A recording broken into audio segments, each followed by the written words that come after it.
Your wedding invite has arrived and you're filled with dread.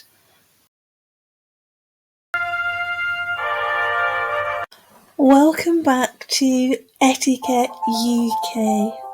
I am delighted to have you joining me today. Etiquette UK is here for you.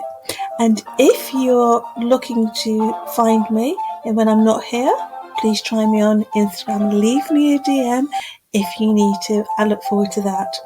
I'd like to remind you that Etiquette UK is not about being perfect. I'll repeat that, not about being perfect. To doubt will open doors for you. Doors of opportunity. People will like you. People will support you. People will compliment you. People will recommend you because you are kind and you help your community and you look out for others. If this is something you want to do, if you want to elevate your personal and professional life and you're ready to do it now, if this is your time, then keep watching. I know what you've been invited to a wedding or a social event, and it fills you with dread because you struggle with small talk. This video is going to help you keep the conversation flowing. It goes without saying, do not tell any inappropriate jokes because you're nervous. Foul language is unacceptable. The history of wedding guests is a long and varied one. In ancient times, weddings were often small, private affair, only attended by the bride and the groom's immediate family and friends. As times went on, however, weddings became more elaborate and the number of guests invited also increased. In the Middle Ages, weddings were often seen as a way of solidifying political alliances or to celebrate the wealth and power of families involved. As a result, they were often attended by a large number of guests, including royalty, nobles, and other important figures. In the Renaissance, weddings became even more lavish and extravagant. This was due in part to the influence of Italian culture, which played an high value on art, music and dance. Weddings during this time were often attended by hundreds, even thousands of guests, and they could last for days, sometimes even weeks. In the Industrial Revolution, brought about a number of changes to the way weddings were celebrated. One of the most significant changes was the decline in the importance of family and community. As people moved away to cities to work in factories, they were less connected to their extended families and neighbours. This led to a decline in the number of guests invited to weddings. In the 20th century, weddings began to become more personal and intimate affair. This was due to the rise in the feminist movement, which challenged traditional gender roles and led to a greater focus on the bride and groom's own wishes on their wedding day. Today, weddings are derived and ever-changing events. There are no right or wrong way to celebrate a wedding, and the number of guests invited can vary from a couple to couple. However, one of the things that actually remain consistent throughout all of these different generations is the importance of having loved ones present to share the joy of the occasion.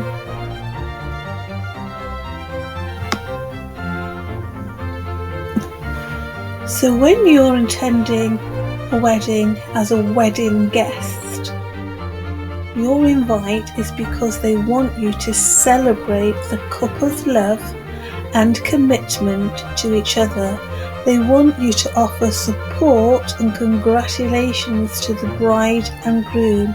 They want you to witness the exchange of vows. They want you to enjoy a festive, memorable occasion with their friends and family.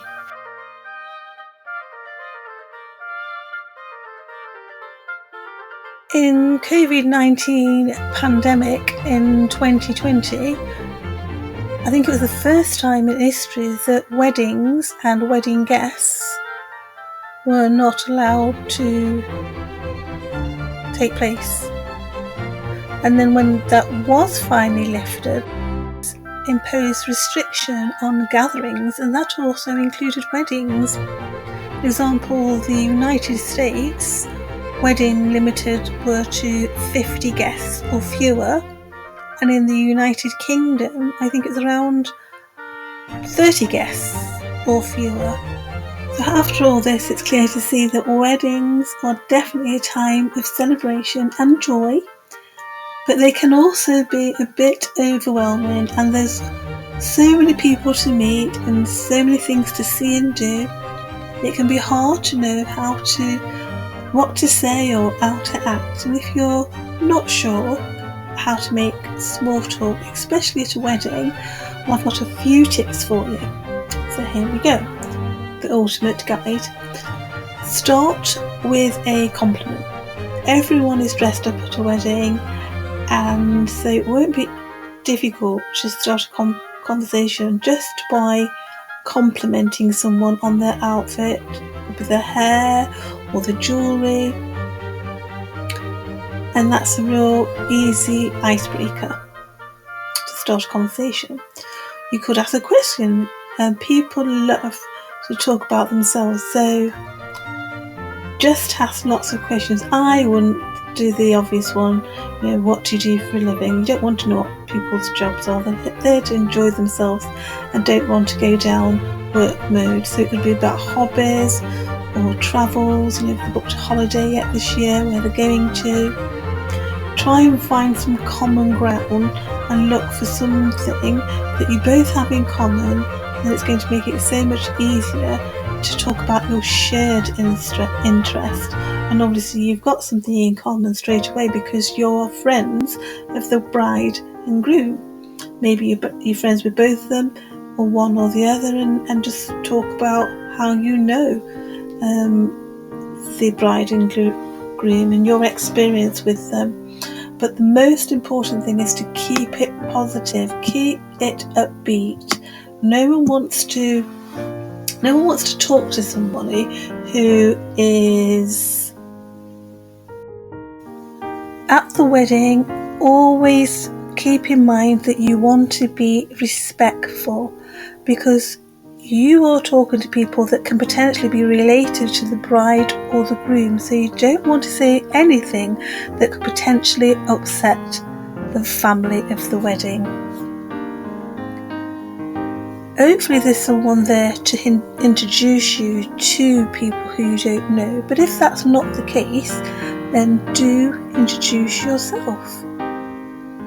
Be again polite and say who you are and start a conversation. And this is a little bit like playing I Spy. There's so many things at a wedding that you can talk about. So you can talk about how fabulous and artistic the cake is, and how beautiful the bride looks, her shoes, her gown, and how handsome the groom looks, his suit. So they're just the basics that you can just start to spark conversation. Remember to smile. Everyone likes someone who smiles, and I'll link down below all my videos on smiling, the benefits of smiling. It makes you feel and appear friendly and approachable. More approachable. You don't want to stand there sulking and a bit of a frown on your face. Maybe you've had to stand a little bit longer than you thought you might, or maybe at a buffet and the queue's lasting a lot longer. Even so, you still want to keep the conversation pleasant, you still want to be light, it's just all about uplifting and making the occasion wonderful and memorable for everybody. You don't want to be the one that people say, oh, do you remember that girl who, or do you remember that guy who just moaned all day? That does not want to be the label on you. Remember, you're building your personal brand, and that's even when you go to a wedding and social events. You always want to be the person who's able to lift the conversation, to keep it positive and happy. And if you really are in doubt, try and start the conversation, but then be an active listener. Pay attention to what people are saying and ask clarifying questions. If you find communication also difficult, I have a course all about elevating your communication skills, so I will leave the link down below because it comes in handy in all areas of your personal and your professional life. So you'll be able to turn your talking and listening skills on point.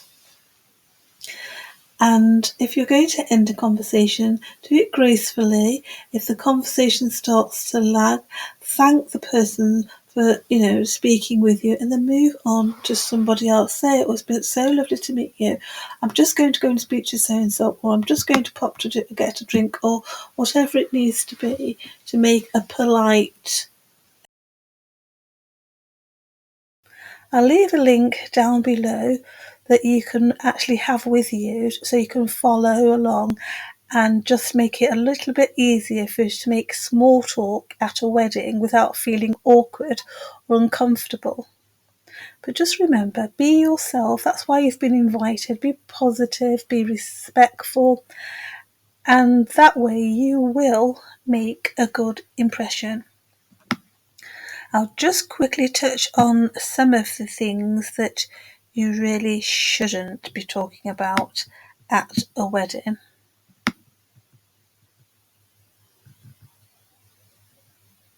So it's important to be aware of the topics that should not be talked about at a wedding. They are definitely considered to be taboo. That's politics, religion. The exception to the rule is when the bride and groom are both religious, the majority of the congregation are religious people, and then in this case is it perfectly acceptable to talk about religious topics. In fact, that would be your main topic of conversation. Money, health problems, divorce and death. Do not talk about death or divorce at a wedding. You don't want to talk about work, you don't want to talk about ex-spouses, current relationships or children. They're all off topic at a wedding.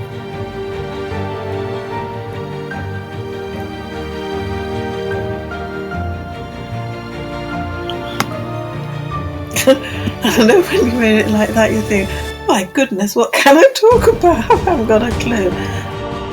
To say things like, oh, I loved your dress. Don't follow it by saying, where did you get it from?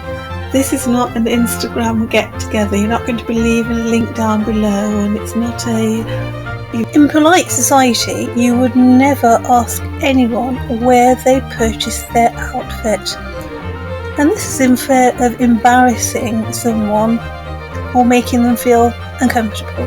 So you would avoid such questions. You really do have to read the room when it comes to discussing fashion.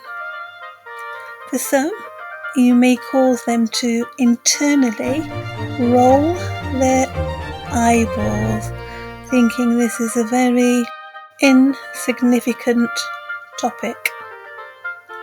So I would keep this conversation to close friends and families' weddings. If you're a +1, I would not discuss this topic.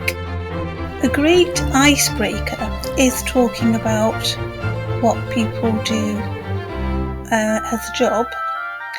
However, I wouldn't really ask that question. If you've already started having a conversation and you noted that they were talking about something in particular, you say, oh, you've got a lot of knowledge on that. Is that what you do for a living? And then that gives them the opportunity to say, no, I'm not discuss it any further, or yes. You then give your fellow wedding guests the opportunity to elaborate on what they do for a living, and that can spark a very wonderful dialogue. And remember, it's a conversation back and forth, listening and talking, not doing all the talking and not just doing all the listening. It's a contribution from each guest. So you're going to start your conversation by being very smiley, very friendly, very approachable, and then we can start to discuss topics like, what hobbies do they have? So, do they play golf? If they say yes, you can ask them what they play off. What's their preferred clubs that they use? Golfing clubs, not where they actually play, but you could ask them where they play because it may be near to where you actually live. So that's a lovely ice-breaking conversation to have. And then other hobbies like, do you enjoy art? What art galleries do they go to, or are they artists themselves? What type of art do they enjoy producing? Watercolour and things like that. Gardening, do they like gardening? There seems to be so many people gardening, if you watch YouTube, that is. So again, gardening, if it's their first time gardening and producing different produce, do they prefer a flower garden, or do they like to grow vegetables and things that you eat? So again, they're light topics that you can discuss, that's easy and light, and you can elaborate on them, and depending who you're talking to, it should be an interchange of conversation. So let them talk, then you talk, let them talk, then you talk. It never should be one person dominating a conversation. It should never be one person just doing all the listening and making it hard work for somebody else. It's having a balance, and that's what makes it an harmonious conversation. As I said, I will leave a link below with a checklist of questions and topics that you can use to make the best of your small talk, so that you can feel genuine when you're talking to people and authentic. You're going to become a good conversationist, and you do that by attending as many social events that you get invited to. The more you do it and practice, the better you will become, and you'll start to feel less lag in your conversation, and it will flow nicely. So by following these tips, you'll be able to make small talk at a wedding without feeling awkward and uncomfortable. And remember to be positive and respectful, because you're always building a good reputation, making a good impression, and building your personal brand. That's you, not your business. It's so that you have a good reputation, that people are happy to have you at their social events. They're not worried whether you're going to make a scene, because you're balanced, you're pleasant, and you love to be around like-minded, nice people.